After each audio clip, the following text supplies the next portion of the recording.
بچیوں کے ساتھ ریپ کے واقعات، یہ مسلسل کئی بہت عرصے سے اب عنقریب ایک اور بچی کے ساتھ ریپ کا واقعہ ہوا ہے. تو یہ جو ایسے واقعات ہمارے ہاں ہو رہے ہیں، لوگ پریشان ہیں ان کی روک تھام کیسے ہو، مجرموں کو عبرت ناک سزا ملے. تو یاد رکھیں کہ مجرموں کو عبرت ناک سزا ملنا تو وہ تو ظاہر ہے، اس میں تو دو رائے نہیں ہو سکتی، لیکن یہ خوب اچھی طرح ذہن میں رکھیں اس سے اس جرم کی روک تھام نہیں ہو سکتی. اس لیے کہ جب آپ کسی جرم کی وجہ اور اس کی جس وجہ سے وہ معاشرے میں وہ انارکی پھیل رہی ہے، اس وجہ کو جب تک آپ ختم نہیں کرتے تو آپ کی مثال اس ڈاکٹر کی طرح ہے کہ کسی کے سر میں بار بار درد ہو رہا ہے اور وہ پیناڈول دے دے کے بس وہ ختم کر رہا ہے، وہ یہ نہیں دیکھ رہا کہ اس کے سر میں درد ہو کیوں رہا ہے. تو جو اصلی طبیب ہے وہ ہمیشہ بیماری کی جڑ تک پہنچنے کی کوشش کرتا ہے. تو یہ واقعات باہر کے ملکوں میں تو بہت زیادہ ہوتے ہیں اور ہوتے رہے. ان کی کیلکولیشن اگر ہم آپ کو بتائیں تو آپ حیران ہو جائیں گے کہ ان کے یہاں تو ریپ کے واقعات صبح شام ہوتے ہیں. اسلامی کنٹریز میں یہ واقعات نہ ہونے کے برابر تھے، لیکن یہاں بھی تیزی سے بڑھ رہے ہیں. اس کی بہت بڑی وجہ کیا ہے کہ میڈیا نے فحاشی کو بہت زیادہ عام کر دیا ہے.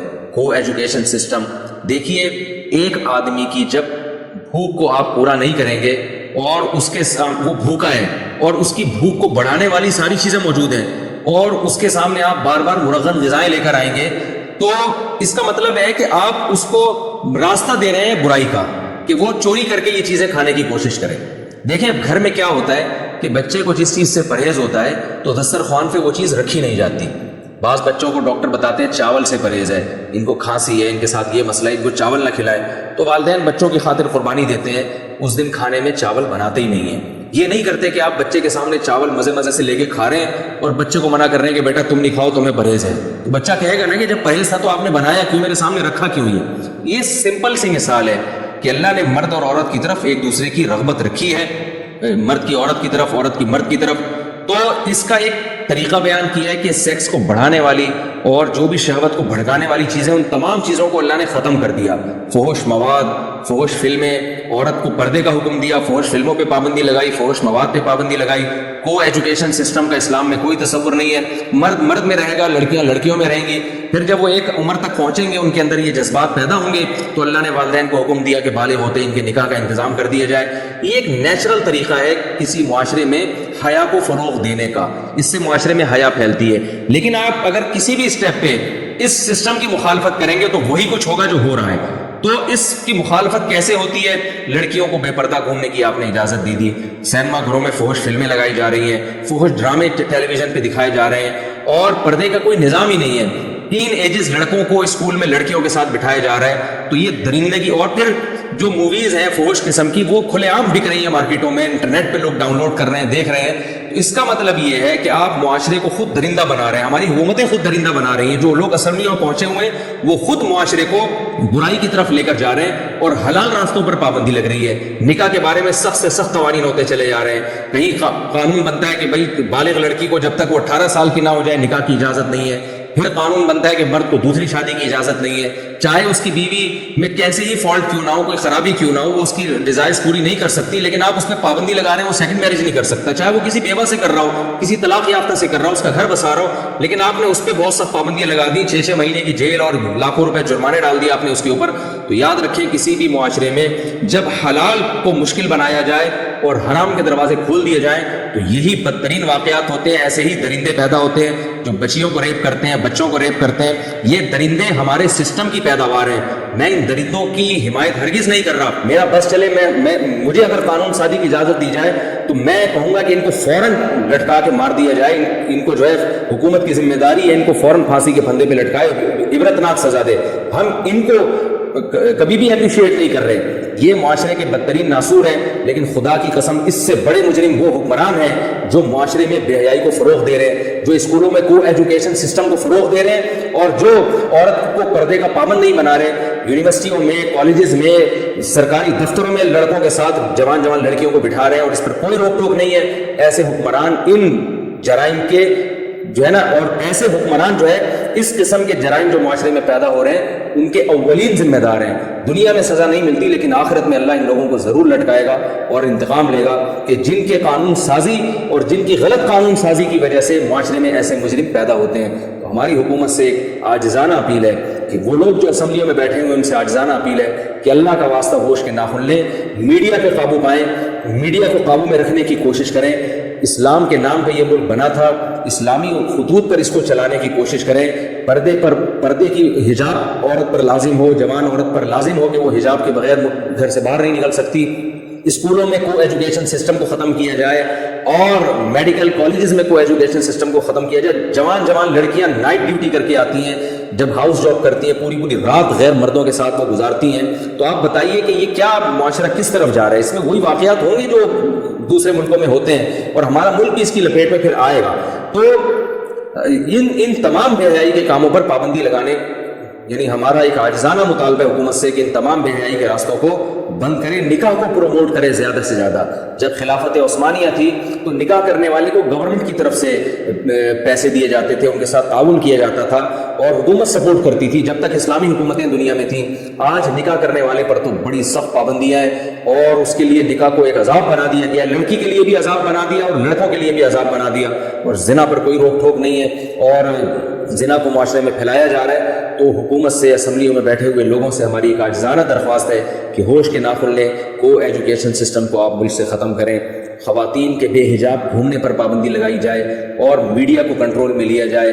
جس طرح سے ہماری جو اینکرز ہیں ٹیلی ویژن پہ بیٹھ کے بے حیائی کو فروغ دے رہی ہیں, سب نہیں لیکن زیادہ تر تو یہی ہو رہا ہے, ڈراموں پہ ایسے پابندی لگائی جائے جو نوجوانوں کی شہوت کو برانگیختہ کرتے ہیں, ایسی لٹریچر پہ پابندی لگائی جائے تاکہ اس ملک کے جن لوگوں نے اس ملک کے لیے قربانیاں دی ہیں ان کے خون کے ساتھ بھی غداری نہ ہو, بانی پاکستان کے جذبے کے ساتھ بھی غداری نہ ہو اور اللہ کے ساتھ بھی ناانصافی نہ ہو, اللہ کے احکام کی بھی دھجیاں نہ اڑائی جائے اور اس ملک جو ہمیں اسلام کے نام پہ ہمیں ملا تھا اس کی شکر گزاری بھی ہو.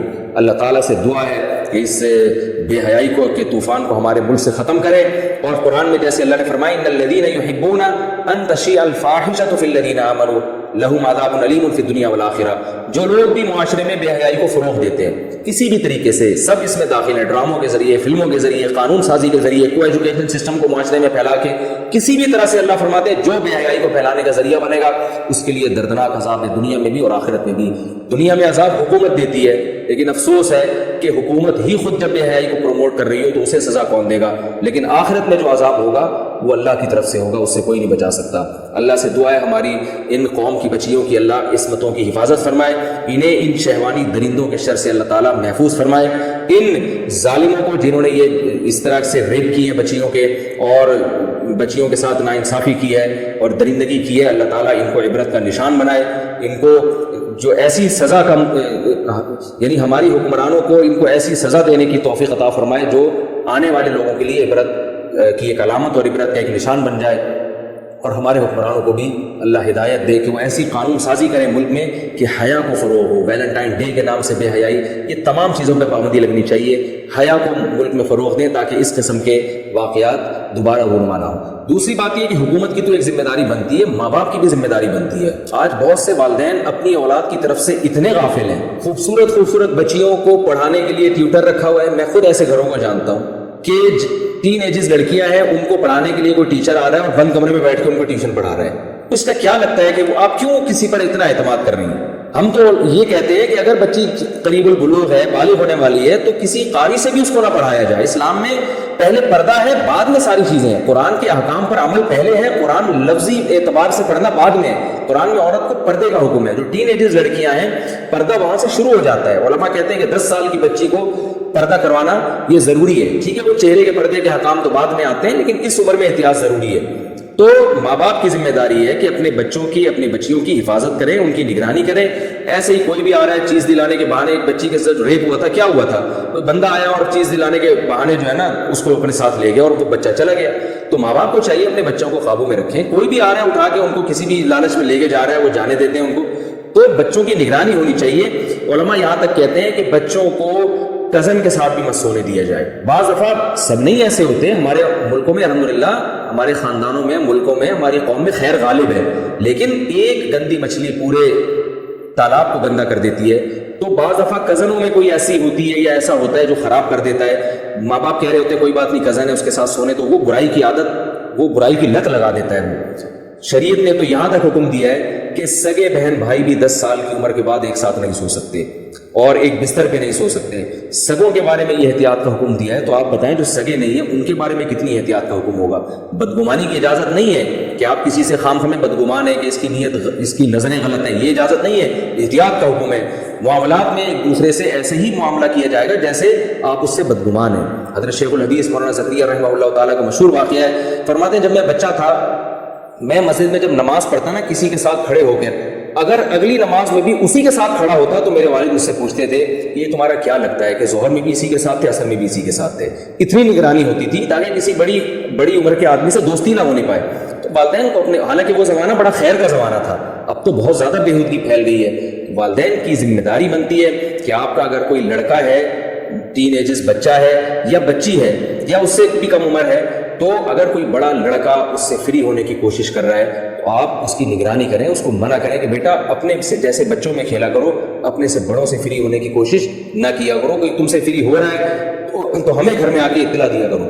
اس طرح سے حکومت کنٹرول نہ کرے, کم از کم والدین اپنی اولاد پہ کنٹرول کریں. ایک صاحب نے مجھے کہا کہ جتنے ریپ کے واقعات ان ملکوں میں, پردے والے ملکوں میں ہوتے ہیں نا, جہاں پردہ ہے عورتیں پردہ کرتی ہیں, اتنے یورپ امریکہ میں نہیں ہوتے ہیں. حالانکہ وہاں تو آزاد گھومتی ہیں, وہاں تو مرد کی نظریں ایسے ٹھرکی نگاہیں نہیں ہوتی مردوں کی, حالانکہ وہاں تو چڑیاں پہن کے گھوم رہی ہیں, کوئی کسی کو نہیں چھیڑتا, اور یہاں برقعے میں بھی گھر تک پہنچا کے آتے ہیں. تو اصل مسئلہ برقع نہیں ہے, یعنی گویا اسلام جو ہے نا تمہیں صدیوں پیچھے دھکیل رہا ہے. اسلام کے احکام ایسے ہیں جو اس زمانے کے حساب سے چلنے والے نہیں ہیں. یہ لوگ گڑبڑ کرتے ہیں.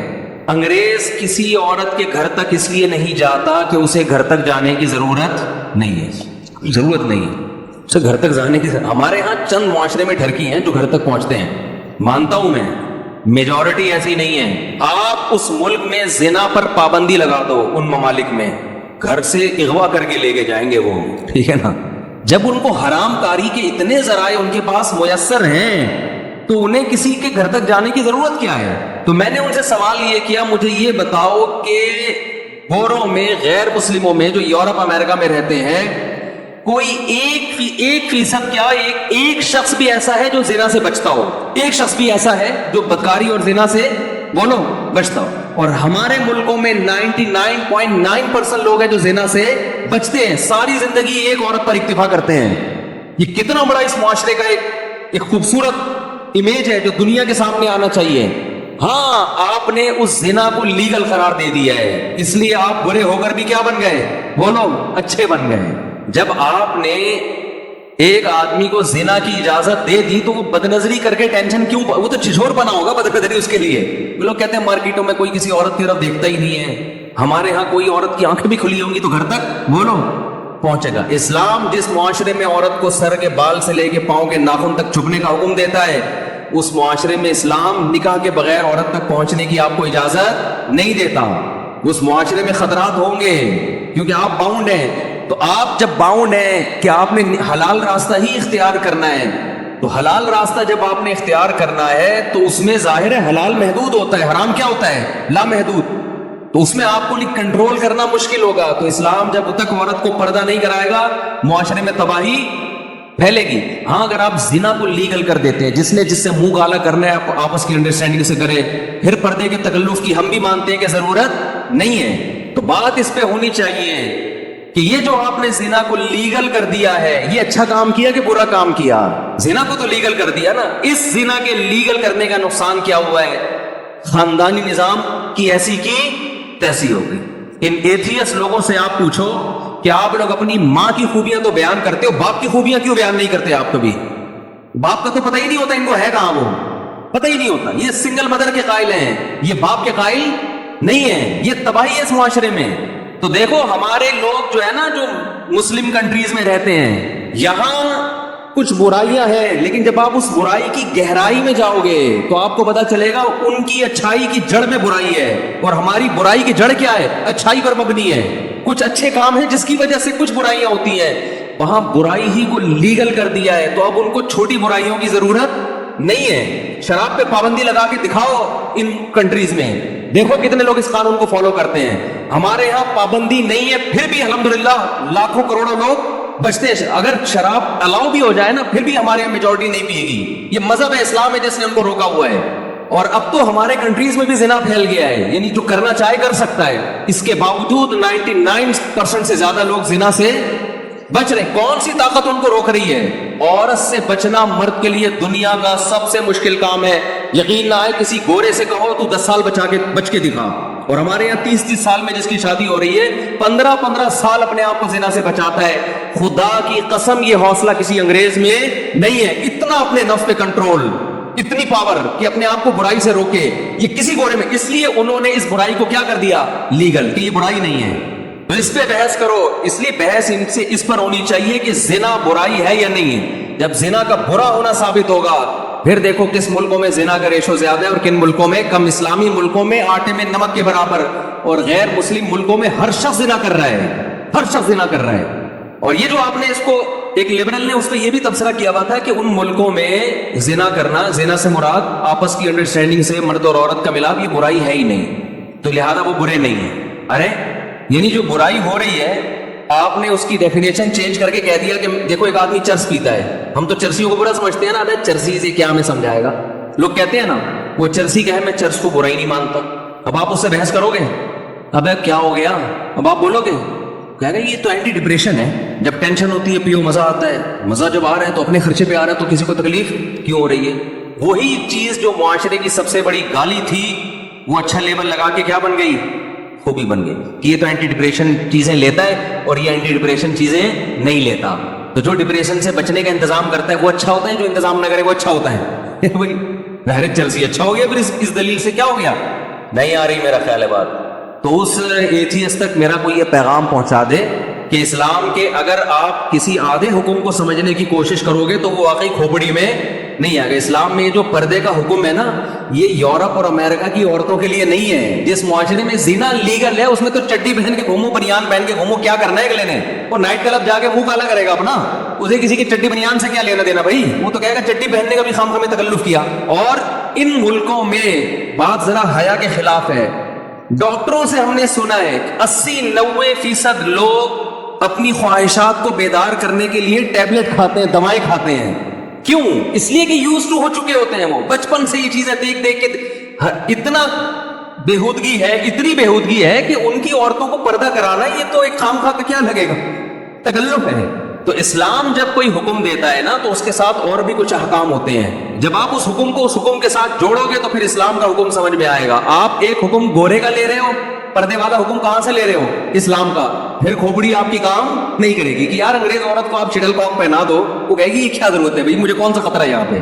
اسلام نے مرد پر اتنی پابندیاں لگائی ہیں وہ عورت تک آسانی سے نہیں پہنچ سکتا. مہر دینا ہے, اس کو گھر دینا ہے, اس کا گیس بجلی کا بل اٹھانا ہے, اس کی ساری زندگی کا نان نفقہ ہے. تو اس لیے مسلمان کے لیے عورت کا حصول مشکل ہے. جو چیز مشکل ہوتی ہے تو پھر حرام کی طرف قدم جانے کے امکانات بڑھ جاتے ہیں. تو پھر اسلام نے حرام کے راستے بھی بند کیے اور حلال کے راستوں میں مرد کو زیادہ کی اجازت دے دی اس نے کہ اگر تمہارے پاس وسائل ہے تو زیادہ عورتوں کی کفالت کرو تم. تو یہ جتنے اسلام پہ اعتراض کرتے ہیں نا, یہ آج کل بہت ہے کہ پردہ پردہ. بھائی جن اکثر جب بھی پردے کی بات کروں نا تو یہ فوراً دلیل دیتے ہیں کہ بھائی جن ملکوں میں پردہ نہیں ہے وہاں تو عورتیں بڑی بہت آزاد ہے, کوئی نہیں چھیڑتا ان کو. اور واقعی نہیں چھیڑتا, گھوم رہی ہیں, پھر رہی ہیں, آزاد پھر رہی ہیں. ایک صاحب نے مجھے کہا کہ ہمارے ملک میں عورت محفوظ نہیں ہے, ان ملکوں میں عورتیں محفوظ ہیں. یہ بھی بہت سے لوگ دلیل دیتے ہیں. یہاں اسلام کو فالو کیا جاتا ہے مگر عورت کی عزت محفوظ نہیں ہے. لوگ ایک دلیل یہ بھی دیتے ہیں وہاں عزت محفوظ ہے. ایک صاحب نے کہا وہاں کسی عورت کو چھیڑ بھی لو نا اس کی مرضی کے بغیر, کسی خاتون کو ہاتھ بھی لگا دیا ایسی کی تیسی, یہاں آپ چھیڑو, کوئی پوچھنے والا بولو نہیں. میں نے ان سے کہا, میں نے کہا دیکھو وہاں جو چھیڑنے پر ایسی کی تیسی ہوتی ہے نا وہ اس قوم کے اندر کوئی ایسی خوبی نہیں ہے, وہ قانون کی بالادستی ہے. جگہ جگہ کیمرے لگے ہوئے ہیں, قانون اتنا سخت ہے کہ عورت کی پرمیشن کے بغیر آپ نے چھیڑا تو پولیس اٹھا کے بولو لے جائے گی. دیکھو کسی بھی ماحول کو سمجھنے کے لیے نا اس ماحول کے تمام لوازمات کے ساتھ سمجھا جاتا ہے. تو یوں کہو کہ جتنی آزادی ہمارے ہاں ہے یہاں چھیڑنے پر گورنمنٹ کی طرف سے کوئی پابندی 6 مہینے تو کیس چلتا رہے گا, پتہ ہی نہیں چلے گا اس نے چھیڑا تھا کہ اس نے خود چھڑوایا اپنے آپ کو.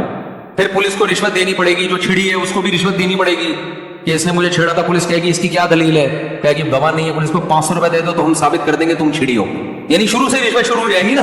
پھر جج کے پاس جاؤ گے, اتنا یعنی ایک ٹینشن ہے کہ یعنی یہ تو مرغی چھڑانے کے لیے بھینس کی قربانی دینی پڑتی ہے. اگر کسی نے آپ کی مرغی چوری کر لی, آپ کیس کر کے بھینس, اپنی بھینسیں بک جائیں گی آپ کی, پھر جا کے کیس آپ کے حق میں ہوگا کہ اس کی مرغی کیا ہوئی ہے. آدمی کہتا ہے وہ چور لے جائے ٹھیک ہے, جج کو میں بھینسیں کیوں کھلاؤں. تو آپ اسلام سے اگر کمپیئر کرو گے نا اس کلچر کو, تو آپ اس طرح سے نہیں مثال ہوتی کہ ان ملکوں میں کوئی کسی کو دیکھ بھی نہیں سکتا, دیکھ لو گے تو عورت اتنی محفوظ ہے. بھائی تھوڑے دن کے لیے جو قانون کی بالادستی ہے, سختی ہے, وہ یہاں لے آؤ, اور یہاں جو آزادی ہے وہ بولو وہاں لے جاؤ. پھر دیکھو چھڑنے کا ریشو وہاں زیادہ ہوگا. نہیں آ رہی بات. پھر دیکھو چھڑنے کا ریشو پھر وہاں یہاں زیادہ نہیں ہوگا. یہاں تو قانون ہے ہی نہیں, جتنے چھڑ رہے ہیں ٹھرکی لوگ چھیڑ رہے ہیں. قانون تو کچھ بھی نہیں, کسی کو قانون کی پہنچ سے ہی لوگ دور ہوتے ہیں. اور جو نہیں چھیڑ رہے ہیں وہ میجورٹی ہے, وہ اگلی کو اپنی ماں بہن سمجھتے ہیں, اپنی بیٹیوں کا خیال کرتے ہیں, اپنی بہنوں کا خیال کرتے ہیں, اپنی ماؤں کا, اپنی بیویوں کا خیال کرتے ہیں. جو آزادی ہمارے ملکوں میں ہے نا, جو بے لگام قانون, وہ قانون تھوڑے دن کے لیے اگر آپ ان گوروں کو دے دو تو پھر دیکھو کہ چھیڑتا کون زیادہ ہے. پھر دیکھتے ہیں عورت کتنی محفوظ ہے وہاں پہ. بہت مشکل ہے بات سمجھانا. تو ہمارے ہاں اگر کوئی خوبی ہے اسلام کی وجہ سے, ہمارے قوانین کی وجہ سے نہیں ہے. ان کے ہاں اگر کوئی خوبی ہے ان کے کلچر یا ان کے مذہب یا ان کے اندر کی کوئی فرشتے جیسی صفات کی وجہ سے نہیں ہے, قانون کی بالادستی کی وجہ سے ہے.